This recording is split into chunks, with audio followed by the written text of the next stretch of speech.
Okay, so let's just get started with the Rockefeller reading. And the first card that I'm going to pick is going to be, what does money mean to you? And I've actually had such a good time with these money readings because it really shows me what everybody's doing right now, and I'm kind of nosy, so that satisfies my nosiness. Okay, so money for you makes you feel incredibly emotionally stable. It makes you feel like you have emotional wisdom. It makes you feel kingly in some way, like you're able to give back to your family, you're able to take care of your realm, your subjects, if you will.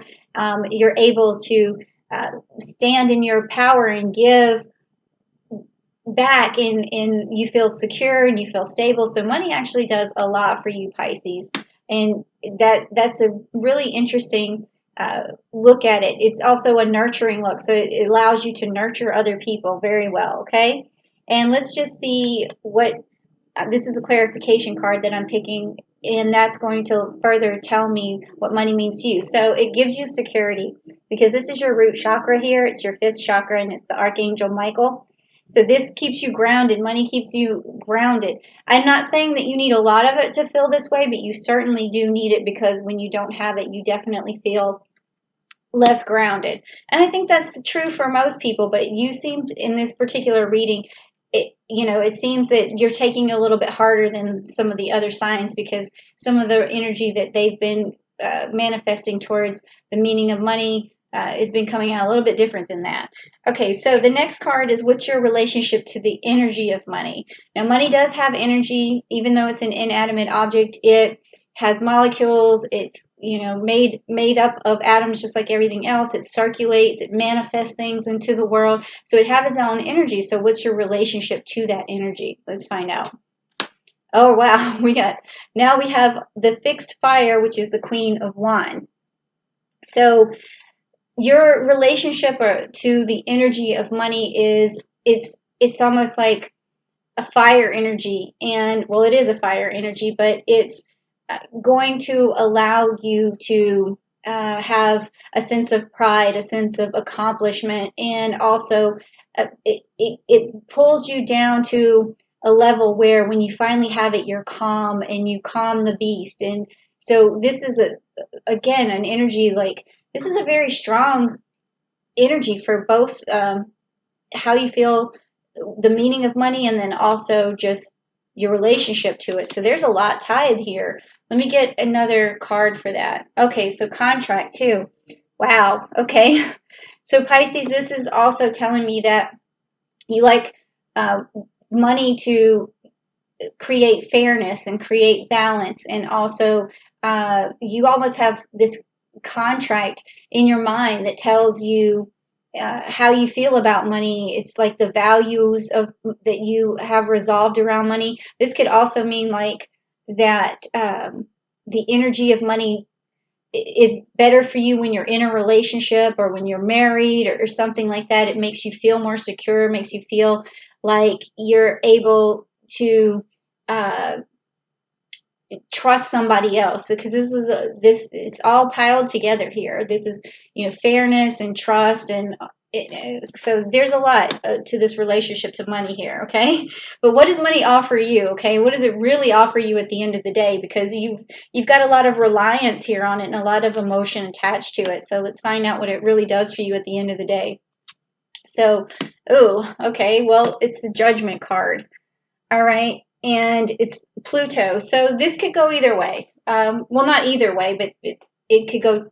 It has two meanings, is what I mean. Okay, so the first one is that Pluto is a planet of abundance. It's like when we think of the underworld, we think of jewels and gems, and what's inside the earth is jewels and gems.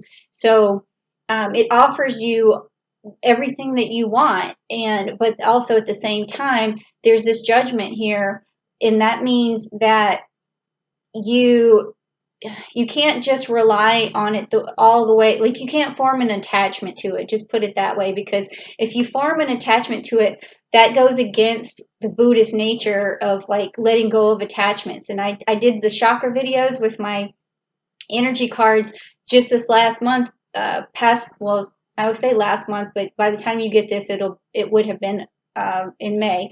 But it's the chakra videos, and that helps you to release a lot of attachments and a lot of energies, because the chakra, once you release attachments, things that you really feel so emotionally tied to, it's liberating and it frees you. So that's what this judgment means here, is that it's judging you for your attachment to it, okay? So you got to let go of that. But let's get some clarification, shall we? Okay, so the angel of balance. So that makes perfect sense. So you just need to balance out your need for money, your connection to it, your attachment to it, because obviously everyone needs it, okay? And it's not a crime or a sin to want it, you know, but it is a crime to get so attached to it that you allow it to just like destroy your temple, if you will, or to infect you with some sort of attachment, because you really want to make sure you don't have that kind of attachment. You want to balance that out, okay? Balance that chi. So that would be a good, what didn't you already got? So go to the videos and balance out your root chakra, but also the solar plexus too, the solar plexus as well.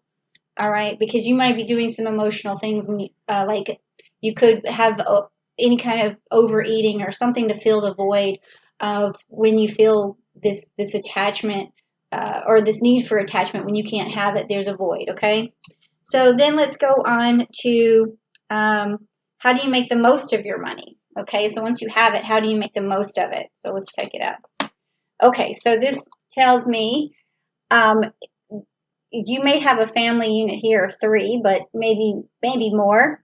But also, what this is saying, that to make the most of the money, this is a challenge. This is the Argos, where Jason goes to find the golden fleece, but he incorporates people around him that go into a contract or a connection to, they all go on this journey together. So this tells me that whenever you, how you make the most of your money is by eliciting other people to help you with your goals, with your dreams, to make things happen. You put your money towards making connections that will allow that to happen. So whether that's just having 3 people, well, I say 3, but this is just, it's the card usually means that there's another party involved. So everyone involved needs to get a piece of the pie so that everyone can make their dreams happen. If that's what this really means, okay? And then also it has an underlining meaning of like journey and stuff like that. So you all can, when you guys try to make a dream happen, you go on to a journey together, okay? So let's get the clarification. So this is the deceit card. I've pulled this a few times. I don't know why this keeps coming up in these money readings, but this means you're deceiving yourself. It means that what's standing in between you and your money, and this is one of the old wounds I was talking about, you might want to get rid of on June 1st when Jupiter goes quintile to Chiron, is any negative self-talk or anything, failures in the past that make you feel like you're unaccomplished or you can't get where you're going, because this deceit card means that you're deceiving yourself into not manifesting what you want. Now, in a more literal term, it could also mean that someone's gossiping about you and destroying your reputation and making it where you can't make more money. So you want to do something to reverse that energy. And I found that this is like a weird thing that I just came up with for myself and my family this month, is that whenever I feel like some sort of negative energy, I have a jar now and it has a heart on the top, and I write down what that negative energy is, or what I thought somebody might have said, or someone didn't get back to me and I thought they were ignoring me. Whatever the negativity is, I put it on the notepad and I put it in the jar and I close it up. That way I'm not internalizing it. And also the heart on the top means that if that negativity goes back out into the universe, it's full of love, because that's what I do, is I transform in negativity back into love. And then that's how I manifest things and how I bring things back. So that could be a way for you to get rid of negative energy if someone's giving it to you all the time, or if you feel like it's coming at you, just put it somewhere else and let it transform out. But if it's in your own mind, you're going to have to get in there and really fix that, okay? So you got to do some meditation for that. Okay, so next is, do you have a budget surplus or do you have a shortfall of money? So let's find out if you've saved up any money. And I know I'm not trying to get in your business, but we are doing this reading together, right? Okay, so do you have Well, you have the Ten of Cups. Well, I'm sorry, the Queen of Cups. The Queen of Cups, which is fixed water. So that tells me you have enough to be emotionally stable. Okay, so you have a surplus enough to where you feel that you don't feel this. Well, you might still feel an urgency for it, but that's the attachment that we were talking about. But what you want to understand is that the cards are saying that you have enough to survive, enough to be emotionally stable, and you need to really look at that situation for yourself, your money, and see if that's really true. Okay, so you do have enough for right now to be emotionally healthy. Okay, but let's get some clarification. So it says storm warning. Okay, so this with this deceit card that makes perfect sense. Is that you you need to get rid of whatever the self-talk is, or self-defeating nature is, or the negative energy that someone else is putting on you, or whatever. You need to get rid of it, and that's going to create this storm, because whenever you start to get rid of negative energy, it lets it out, and the chaos sort of ensues for a little while, and then there's the calm after the storm, and then that's when you emerge and you're better than you were before.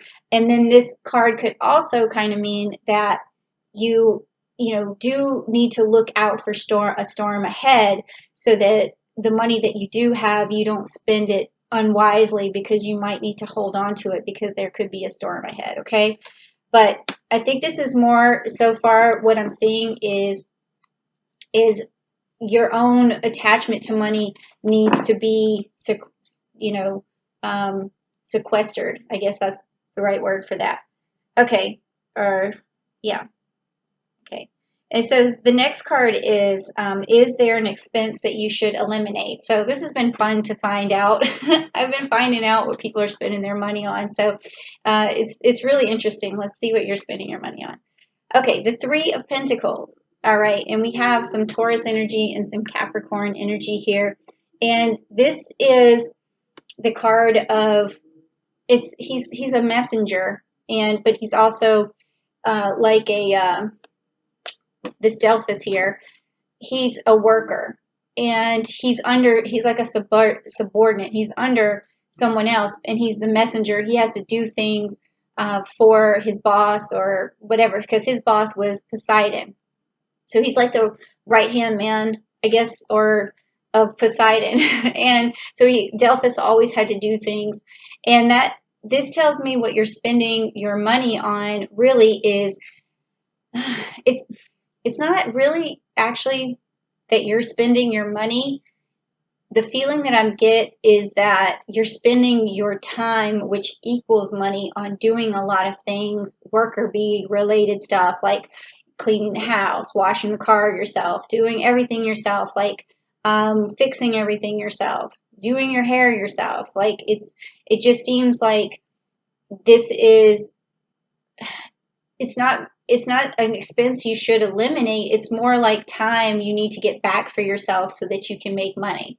Does that make sense? That's what I'm feeling, is just that you're spinning your wheels on doing things that aren't leading to money. So that's what you're spending on, is the time that equals the money. But let's get some clarification to see if that was there. Okay, yeah, it's the yin yang sign, which makes sense, meaning that right now there's no balance, because when I pulled this, it was upside down. There's no balance to what's going on in your life. So if you're doing all the work here, and then your money is going to go down here, because you're not working on the money, you're working on all these other things. So what you need to do is, find some way to elicit some help. And if you can't afford that right now, unfortunately, you may have to stay in that position for a little while. But as soon as you figure out a little bit more balance in your own routine, to give you just a little bit more space to make some money, like even if it's babysitting for somebody, or even just some sort of side hustle that you need, and that you could fit that in for an hour a day, that's going to bring that money level back up for you. So you're spending your time is what's happening, is what I'm seeing here. Okay, so what is the next realistic financial goal for you? So what's realistic? And this has been cool because I've been picking up cards that tell me like months or gives me some sort of time date for when your goal is going to be achieved or what's realistic for that achievement goal. What date? But let's see what you pull. Okay, Jupiter, which is Wheel of Fortune.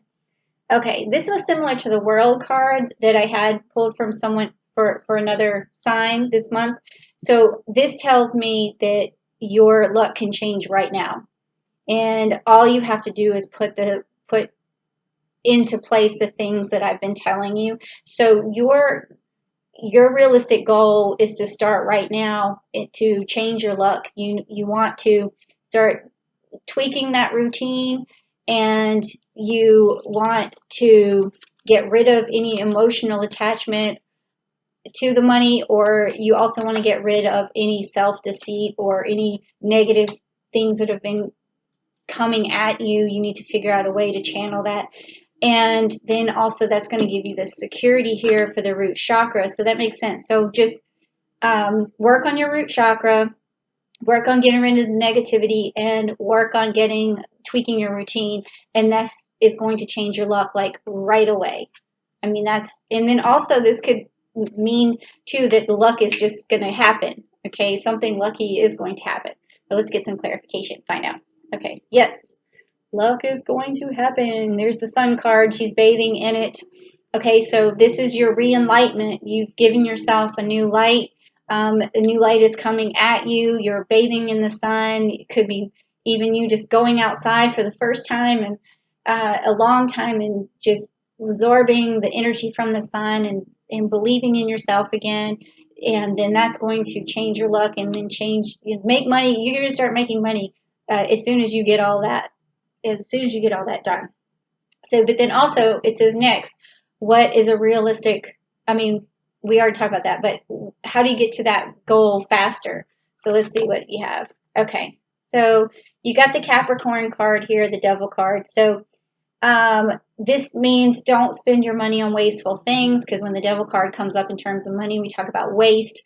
We talk about hedonism, spending your money on things that are not just unnecessary, but could be too pleasurable. Just an overabundance of, it could be eating too much. It's like all of these things. So to get your goal more quickly, you just got to rein in anything that's wasteful or you know better than to spend your money on it. Okay, so you just rein that in, and let's get some clarification. Yeah, so we have a man holding the heart here. Okay, man holding the heart. So this card is a little bit out of character for what we're talking about here, but it has something to do with this masculine energy, and it could also be that someone's hurting you. You could be female or male for this, but it's an energy that seems like they're the provider. They're the ones who are have sort of the emotional power over you. Someone has emotional power, and that can drag you down, and that can also keep you from making money, because anytime you feel unsatisfied in that area. But luckily we have, like I said, Venus going direct on June 25th, so maybe that'll also let up. But you don't have to just always think that the other person has to fix themselves for you to feel emotionally well enough to manifest money. You have to think of how can you make that situation better on your own. And again, like I said, take the jar. If you and your couple, if you're in a relationship and you as a couple are fighting, and that other person is gaslighting you all the time, then you just say, when they do it, put it on a piece of paper and put it in the jar. And they're like, what is that for? And you're like, well, I just don't want to absorb that negative energy. And so instead of barking back or bickering back or complaining back or starting, a war, just do that. And the person's going to be looking at that cup and they're going to say to themselves, oh my God, like I don't want any more paper in the cup. So that's another way that you can, help your own heart out so that you can start manifesting. Okay, so the next one is, what can you spend your money on? So the cards are going to allow you to spend some money. Okay, let's find out on what. All right, so Lepus, Two of Swords. Okay, so they're saying that as long as it's a strategy and that it's the kind of strategy that's not, I don't want to say high risk, but I would say with this card, it's going to be medium risk because you do have this Libra energy here, and it's also a partnership of manifestation between you and someone else. And then I also have, this is an interesting energy here. I'm trying to think of what this one, it's going to be Uranus. Okay, so then unpredictable change. Okay, so this card is saying that you can spend money on things that you can use as a for you and your partner to, or not just your partner, but it's like a, it could be a business partner, but it is a card of partnership, but it's allowing you to spend money on things that is going to elicit change, because also with the swords here, it's telling me that right now the predicament that you're in is causing a lot of, it could be causing turmoil, or it could just be causing some bickering or something because of this card. But so it's saying that if the two of you could work together, or if you make a partnership with someone else who is going to allow you to manifest something, then it's okay to spend money on that. So that could be it could be a new website if you need to buy that. If you want something like a new car, it could be something that's going, you and your partner can get to work with, or you and your kid. It doesn't have to necessarily be a relationship, but that's what you can spend your money on, is getting out of the situation that you're in and going towards money. So it's like an investment. Okay, so let's get some clarification. Yep. So it's the third chakra. I think I might have said this to you, to clean out your, to activate your solar plexus. If not, I meant to. Here it is. And it's the Archangel Camuel. So again, you can spend money on things that are going to manifest more willpower for you, things that make you feel confident, things that are going to attract more. Uh, it's also going to be something where you feel more secure and you have a lot of authority over. So my feeling, it's starting to just boil down to uh, a new endeavor, or just solving problems between you and another person that's going to give you the willpower that you need to move ahead, and also stop the bickering if there is any of that going on, or stop the frustration that you're experiencing right now towards money. So, but you still have to be, careful with how much you spend, because you have enough to feel emotionally secure right now, but it does seem like you need to maybe hold on to it. So at the end of the day, that's a little bit confusing with those two cards, but the take home message is that if you are trying something with a partner, it's okay to invest some money to get you guys out of the situation that you're in. So that's what that means.